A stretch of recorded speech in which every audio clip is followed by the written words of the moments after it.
আজকের লেকচারে আমরা অ্যামডালস লয়ের আরেকটি বলতে পারো 3 নম্বর একটি প্রশ্ন করব। অলরেডি এর আগে কিন্তু দুটো প্রশ্ন অলরেডি আমাদের প্লেলিস্টে চলে এসেছে। এটা আমাদের 3 নম্বর প্রশ্ন বলতে পারো। তার আগের ভিডিওতে আমরা অ্যামডালস লয়ের বেসিক আন্ডারস্ট্যান্ডিং বা ইকুয়েশনটাকে বুঝেছিলাম বা লটাকে বুঝেছিলাম।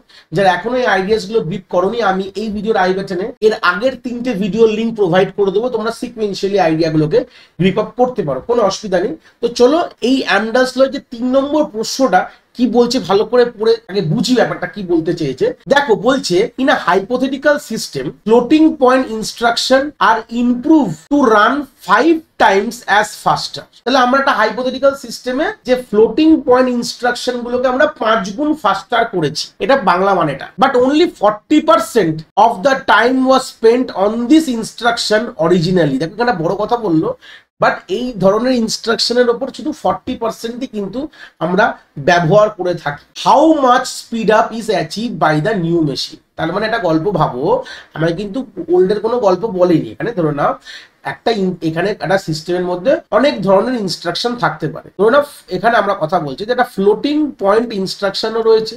তো এই ইনস্ট্রাকশনটা সিপিইউ কিন্তু 40 টাইমস ব্যবহার করছে, আর এইটাকেই আমরা 5 গুণে 5x স্কেলে কিন্তু বাড়িয়েছি। তাহলে ওভারঅল স্পিডটা কি হবে? তার মানে যে 60% যে ইনস্ট্রাকশন গুলো আনএনহ্যান্সড এখনো পড়ে রয়েছে, তাই তো? তাহলে আমরা যে ফ্লোটিং পয়েন্ট ইনস্ট্রাকশনটা যেটা কিনা 40% ইউজ করে সিপিইউ, সেটাকে আমি 5 গুণে বাড়িয়েছি। তাহলে 60% কিন্তু আনএনহ্যান্সডই পড়ে রয়েছে।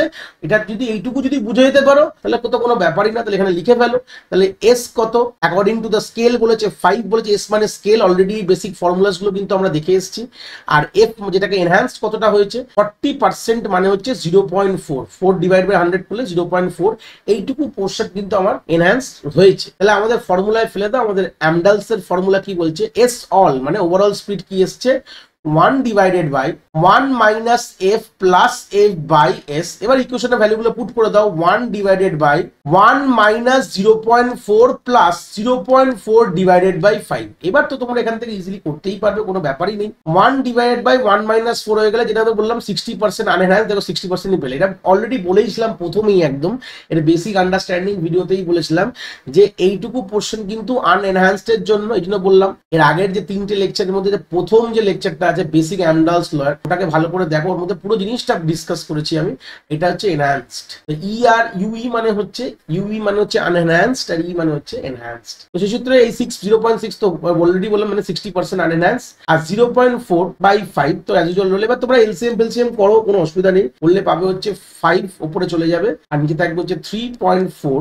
আর আলটিমেট অ্যান্সার চলে আসবে হচ্ছে 1.47। করে দিলাম। বাড়িতে এইসব ফর্মুলাগুলো ক্যালকুলেটারে ফেলে করো, বুঝতে পারবে, কোনো অসুবিধার বিষয় নেই।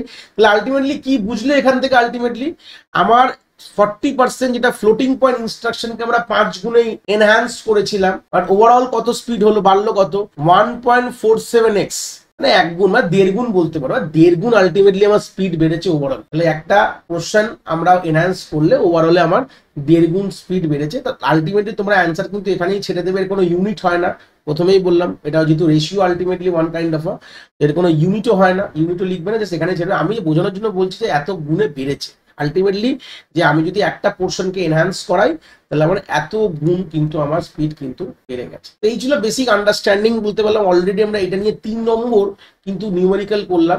এখানে দাঁড়িয়ে এইটুকু বলতে পারি যে এর বাইরে কিন্তু কোনো প্রশ্ন তোমরা ইউনিভার্সিটিতে দেখতে পাবেই না। মানে এরকম দেখো, আলটিমেটলি তোমাদের প্রশ্ন এরকমই হবে, জাস্ট কি চেঞ্জেস থাকবে, ডেটাগুলো চেঞ্জ করে দিতে পারে, 5-এর জায়গায় 10 দিতে পারে, 40-এর জায়গায় 50 হতে পারে, এরকম ধরনের তোমার চেঞ্জেস আসবে।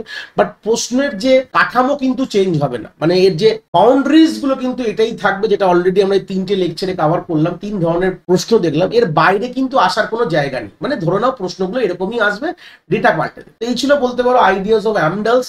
এখানে আমরা অ্যামডালস পুরো ক্লিয়ার করলাম। এর পরের লেকচার থেকে আমরা পাইপলাইনিং নিয়ে কথা বলবো। আশা করি আইডিয়াটা এখান থেকে তোমরা খুব ভালো করে বুঝতে পেরেছো।